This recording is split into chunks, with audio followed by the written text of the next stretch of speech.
আসসালামু আলাইকুম প্রিয় শিক্ষার্থী বন্ধুরা, চতুর্থ শ্রেণীর গণিত ক্লাসে তোমাদের সবাইকে স্বাগতম। 2025 সালে যে নতুন পাঠ্য বইটি রয়েছে তারই 57 পৃষ্ঠায় তোমাদের যে প্রশ্নের অঙ্কগুলো রয়েছে, এই অঙ্কগুলো আজকে আমি তোমাদেরকে সমাধান করে দিব। শিক্ষার্থী বন্ধুরা, তোমরা যারা এখনও আমার চ্যানেলটিকে সাবস্ক্রাইব করোনি, এখনই সাবস্ক্রাইব করে দাও। সাবস্ক্রাইব করার মাধ্যমে আমি ভিডিও দেওয়ার সঙ্গে সঙ্গে তোমাদের কাছে পৌঁছে যাবে। আর সাবস্ক্রাইব না করলে আমার দেওয়া ভিডিওগুলো তোমাদের কাছে পৌঁছবে না। দেখো তোমাদের 4 নম্বর অঙ্কে কি বলেছে, কোনো সংখ্যাকে 34 দিয়ে ভাগ করলে এর ভাগফল 3 এবং ভাগশেষ 10 পাওয়া যায়। কোন সংখ্যাকে আমরা 34 দিয়ে ভাগ করব, সেই সংখ্যাটি কিন্তু আমাদের দেওয়া নেই। এই সংখ্যাটি আমাদের বের করতে হবে যে কোন সংখ্যাকে আমরা 34 দিয়ে ভাগ করব। তাহলে আমরা এই অঙ্কটিকে দেখো, এখানে আমাদের 34 হচ্ছে আমাদের কি ভাজক, আর 3 ভাগফল, আর 10 হচ্ছে ভাগশেষ। আমাদের ভাজ্যটা দেওয়া নেই। আমাদের ভাজ্যটা বের করতে হলে আমরা কি করতে পারি, এই ভাগ অঙ্কের যে সূত্রটা আছে যে ভাজ্য সমান সমান ভাজক গুণ ভাগফল যোগ ভাগশেষ, এই সূত্রটা ব্যবহার করে আমরা এই অঙ্কটি করব। দেখো অঙ্কটিকে আমরা এভাবে সাজিয়ে নিব। অঙ্কটিকে এভাবে সাজিয়ে নিবে, এভাবে লিখবে। সমাধান, আমরা জানি ভাজ্য সমান সমান ভাজক গুণ ভাগফল যোগ ভাগশেষ। তাহলে আমাদের ভাজ্য কিন্তু দেওয়া নেই, ভাজ্যটা আমাদের বের করতে বলেছে। আমাদের ভাজক দেওয়া আছে কত, 34, গুণ ভাগফল দেওয়া আছে কত, 3। ভাগফলের নিচে ভাগফলটা লিখে দিবে। এরপরে যোগ ভাগশেষ দেওয়া ছিল কত, 10, যোগ দিয়ে তোমরা ভাগশেষটা ভাগশেষের নিচে লিখে দিবে। এখন দেখো 34কে 3 দিয়ে গুণ করতে বলেছে। 34কে 3 দিয়ে যদি আমরা গুণ করি, দেখো 3 4 12, 2 হাতে থাকে 1, 3 3 9, আর হাতে রেখে 10, আমরা 102 পাই। তাহলে আমরা এখানে 102 লিখে দিব। এরপরে যোগ এই যে ভাগশেষ, যোগ ভাগশেষ 10 ছিল, 10টা আমরা লিখে দিব। এখন এই দুটোকে যোগ করে নিব।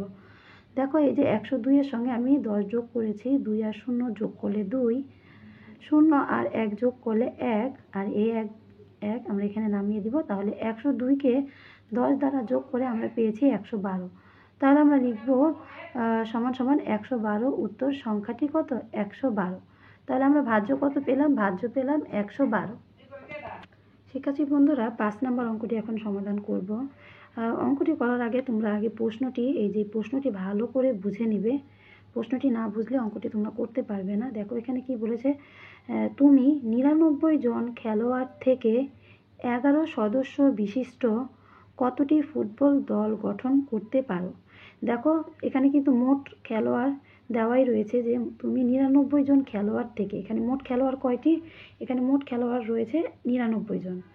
এখন বলেছে 11 সদস্য বিশিষ্ট। 11 সদস্য বিশিষ্ট বলতে কি বোঝানো হয়েছে, যে 11 জন সদস্য নিয়ে কি একটি দল গঠন করা হয়েছে। এই 11 সদস্য নিয়ে একটি দল গঠন করা হয়েছে, আর মোট খেলোয়াড় রয়েছে 99 জন। তাহলে আমরা প্রশ্নটিকে এভাবে লিখব অঙ্কটিকে, যে 11 সদস্য নিয়ে গঠন হয়েছে একটি দল। এখন 99 জন সদস্য নিয়ে কতটি দল গঠন করা হয়েছে এটি বের করতে বলেছে। তাহলে এই 99কে আমরা যদি 99কে যদি আমরা 11 দ্বারা ভাগ করি, অর্থাৎ 11কে 99 দিয়ে যদি ভাগ করি, তাহলে আমরা বের করতে পারি যে এই 11 জন সদস্য নিয়ে আমরা কয়টি দল গঠন করতে পারি। একটি দলে 11 সদস্য দিয়ে আমরা এই 99 জন নিয়ে খেলোয়াড় নিয়ে কয়টি দল গঠন করতে পারি। তাহলে অঙ্কটিকে তোমরা এভাবে সাজিয়ে লিখবে। অঙ্কটিকে তোমরা এভাবে সাজিয়ে লিখবে যে সমাধান, 11 জন সদস্য নিয়ে গঠন হয় একটি দল। 11 জন সদস্য নিয়ে কয়টি দল গঠন হয়, একটি দল। সুতরাং 99 জন সদস্য নিয়ে গঠন হয় 99 ভাগ 11টি দল। এখন এই 11কে যদি 99 দিয়ে আমরা ভাগ করি, তাহলেই এই একটি দলে যে 11 জন সদস্য ছিল, তাহলে এই 99টি খেলোয়াড় নিয়ে কয়টি দল হবে এটা বের হয়ে যাবে। তাহলে আমরা 11কে 99 দ্বারা যদি ভাগ করি, দেখো 11কে 9 দিয়ে যদি আমরা গুণ করি, 9 অক্ষে 9 আর এই 9 অক্ষে 9, তাহলে আমরা কত পেলাম, 9 জন পেলাম। তাহলে দল হবে কত, 9টি দল। তাহলে আমরা লিখে দিব এখানে আমরা কয়টি দল পেয়েছি, 9টি দল। উত্তর 9টি দল। এভাবে তোমরা 5 নম্বর অঙ্কটি সমাধান করে নিবে। এরপর দেখো 6 নম্বর অঙ্কে কি বলেছে। 6 নম্বর অঙ্কে বলেছে 26 জন লোকের মাঝে 182টি পোস্ট কার্ড বিতরণ করলে 182টি পোস্ট কার্ড বিতরণ করলে প্রত্যেকে কতটি করে পোস্ট কার্ড পাবে। এই যে এখানে প্রত্যেকে বলতে কত বোঝানো হয়েছে, একজনকে বোঝানো হয়েছে। আমরা সবসময় জানি প্রত্যেক বলতে একজন বোঝানো হয়, এখানে একজনকে বোঝানো হয়েছে। তাহলে এখানে প্রশ্নে কি চেয়েছে, একজনকে কতটি করে পোস্ট কার্ড পাবে, একজন কতটি করে পোস্ট কার্ড পাবে, এটি এখানে বোঝানো হয়েছে যে একজন কতটি করে পোস্ট কার্ড পাবে। তাহলে আমরা এই অঙ্কে দেখো 26 জন পেয়েছে কতটি পোস্ট কার্ড, 182টি পোস্ট কার্ড। তাহলে এই 182কে যদি আমরা 26 দ্বারা ভাগ করি তাহলে কিন্তু আমরা পেতে পারি যে একজনে কতটি করে পোস্ট কার্ড পাবে। তাহলে অঙ্কটিকে আমরা এভাবে সাজিয়ে লিখব। দেখো আমরা এইভাবে সাজিয়ে লিখব যে 26 জন লোক পোস্ট কার্ড পেল 182টি, সুতরাং একজন পোস্ট কার্ড পেল 182 ভাগ 26টি। তাহলে এই 182কে 26 দ্বারা ভাগ করলে আমরা পেয়ে যাব যে একজন কতটি করে পোস্ট কার্ড পেয়েছে।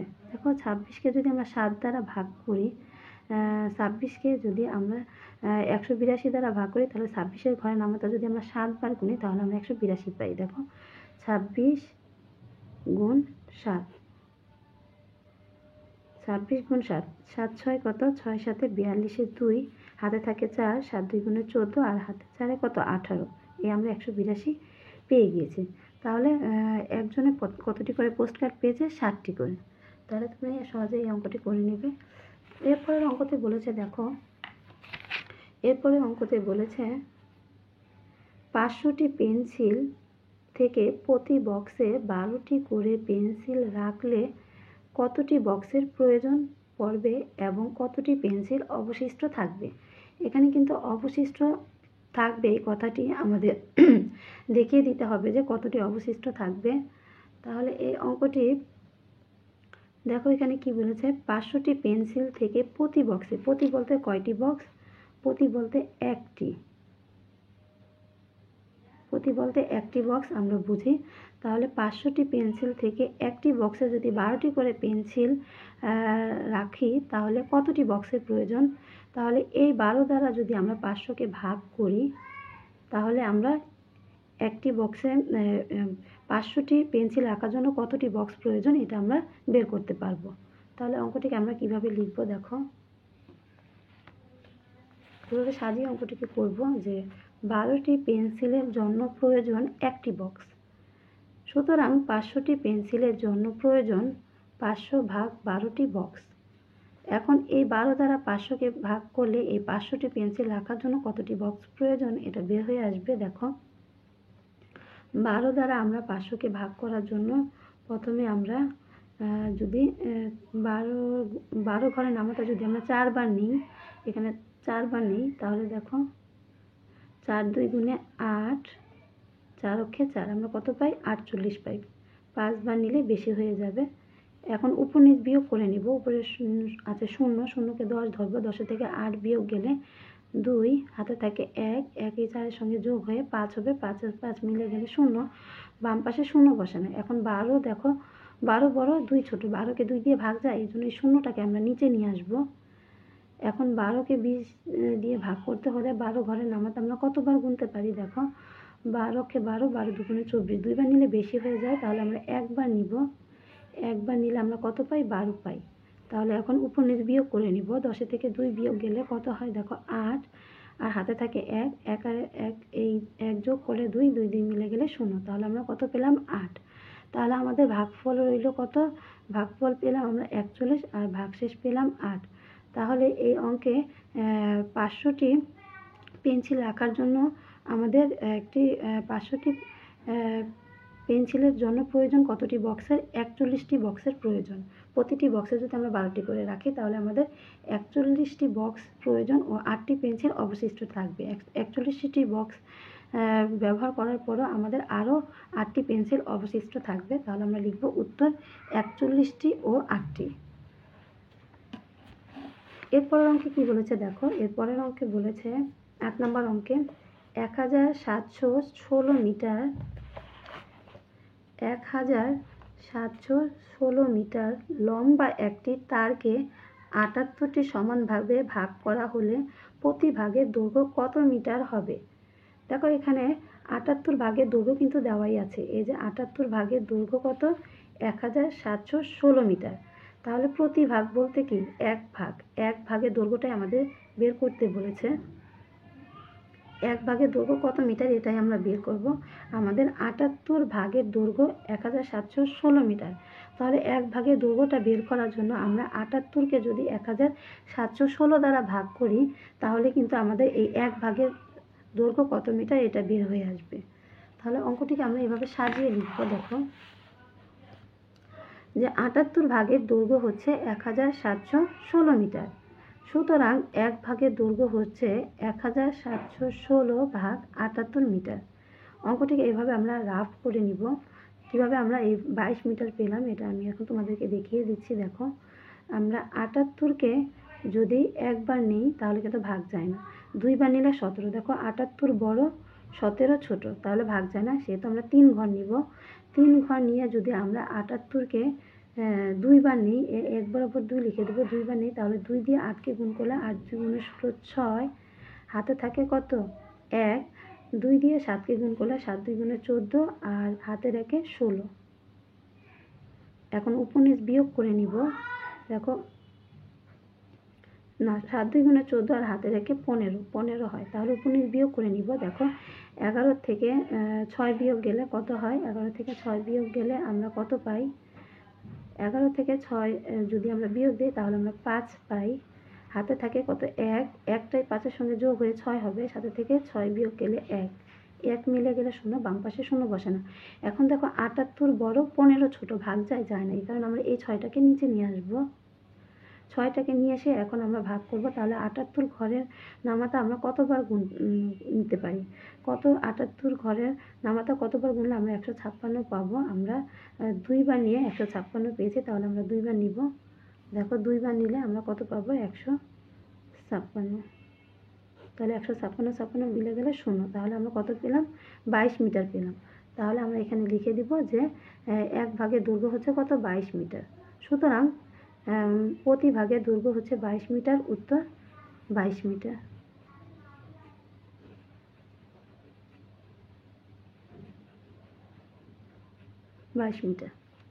এরপরের অঙ্কটি দেখো। আর 9 নম্বর অঙ্কে কি বলেছে? 9 নম্বর অঙ্কে বলেছে 85 কেজি চালের দাম যদি 2995 টাকা হয়, 1 কেজি চালের দাম কত? দেখো 85 কেজি চালের দামটা কিন্তু দেওয়াই আছে যে 2295 টাকা। তাহলে 1 কেজি চালের দাম আমাদের বের করতে বলেছে। তাহলে আমরা লিখব যে 85 কেজি চালের দাম 2295 টাকা। 1 কেজি চালের দাম আমরা এই 2295কে যদি 85 দ্বারা ভাগ করি তাহলে 1 কেজি চালের দামটা বের হয়ে আসবে। তাহলে আমরা অঙ্কটিকে এভাবে সাজিয়ে লিখব। যে 85 কেজি চালের দাম 2295 টাকা। সুতরাং 1 কেজি চালের দাম 2295 ভাগ 85 টাকা। এখন এটাকে আমরা ভাগ করে তোমাদেরকে দেখাবো। দেখো 85কে আমরা যদি 2 ঘর নেই তাহলে কিন্তু ভাগ যায় না। দেখো 85 বড়, 22 ছোট, সেক্ষেত্রে আমরা 3 ঘর নিব। 3 ঘর নিয়ে ভাগ করব। তাহলে 3 ঘর যদি আমরা নিই, আমরা যদি 2বার নিই, দেখো 5 2 গুণে কত? 10, 10-এ 0, হাতে থাকে 1, 2 দিয়ে যদি 8কে গুণ করি 8 2 গুণে 16 আর হাতের একে 17, তাহলে আমরা পাই কত? 170। এখন দেখো উপনিচ বিয়োগ করে নিব। 9-এর সঙ্গে 0কে বিয়োগ করলে কত পাই? আমরা 9 পাই। এরপর উপরে আছে 2, নিচে আছে 7, তাহলে 2কে মনে মনে 12 ধরবো। 12 থেকে 7 বিয়োগ করলে থাকে কত? 5, এখানে 5 লিখে দিব। এরপরে হাতের একটা, এই যেটাকে 12 ধরার কারণে যে হাতের 1, হাতের 1 এই 1-এর সঙ্গে যোগ হয়ে 2 হবে, 2 2 মিলে গেলে 0, বাম পাশে 0 বসে না। দেখো 85 বড়, 59 ছোট, ভাগ যায় না, সেক্ষেত্রে 5টাকে আমরা নিচে নিয়ে আসবো। এখন এই 85কে আমরা 595 দ্বারা ভাগ করার জন্য আমরা কতবার নিতে পারি? দেখো আমরা যদি 7বার নিই, 7বার নিলে 5 সাথে কত? 35-এর 5, হাতে থাকে 3, 7 8-এ কত? 7 8-এ হয় 56, 56 আর 3-এ 57, 58, 59, তাহলে আমরা কত পাই? 59। এই হচ্ছে আমাদের কত কেজি চাল পাই আমরা? 27 কেজি। এই 595 মিলে গেলে 0, তাহলে আমরা 1 কেজি চালের দাম কত পেলাম? 27 কেজি। তাহলে আমরা লিখব 1 কেজি চাল 1 কেজি চালের দাম হচ্ছে 27 টাকা। তাহলে আমরা লিখব সুতরাং 1 কেজি চালের দাম 27 টাকা। উত্তর 27 টাকা। প্রশ্নের অঙ্কের উত্তর লিখতে ভুলবে না, উত্তর লিখতে হবে 27 টাকা। এরপরে এখন আমরা 10 নম্বর অঙ্কটি সমাধান করব। দেখো 10 নম্বর অঙ্কে কি বলেছে?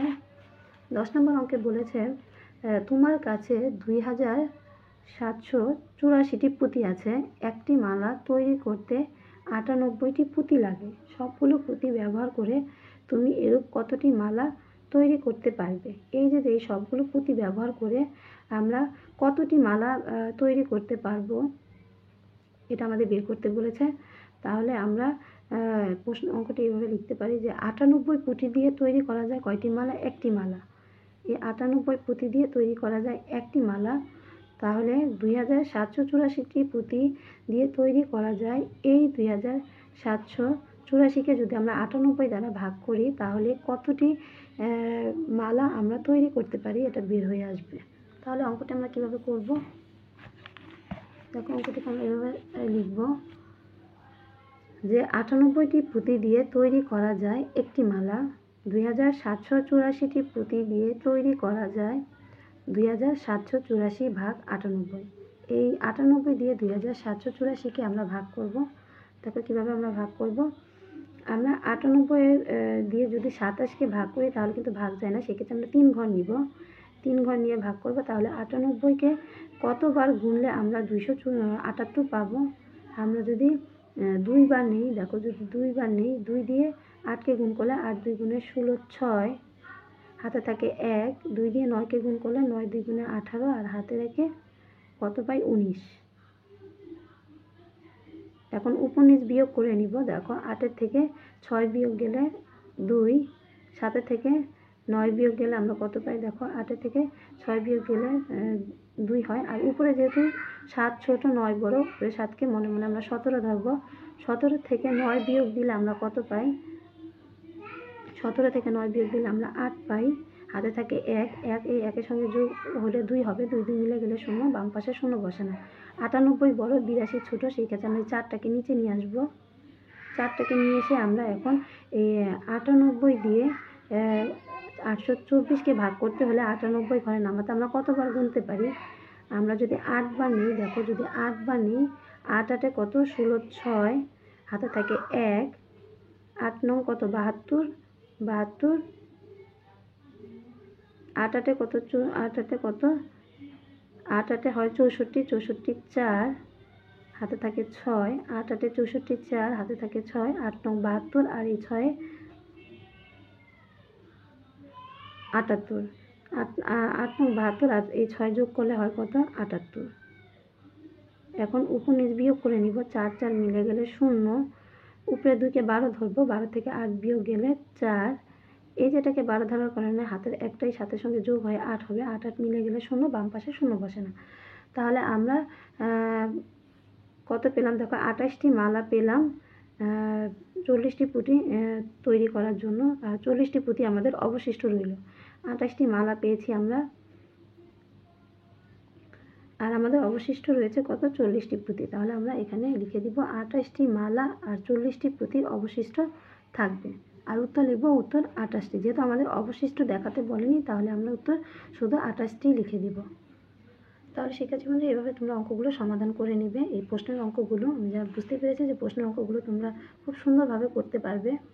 আমি অনেক সুন্দরভাবে তোমাদেরকে বুঝিয়ে দিয়েছি। চ্যানেলটি সাবস্ক্রাইব করে দিও আর ভিডিওটিতে একটি লাইক দিতে ভুলো না শিক্ষার্থী বন্ধুরা। আজকের মতো এই পর্যন্ত।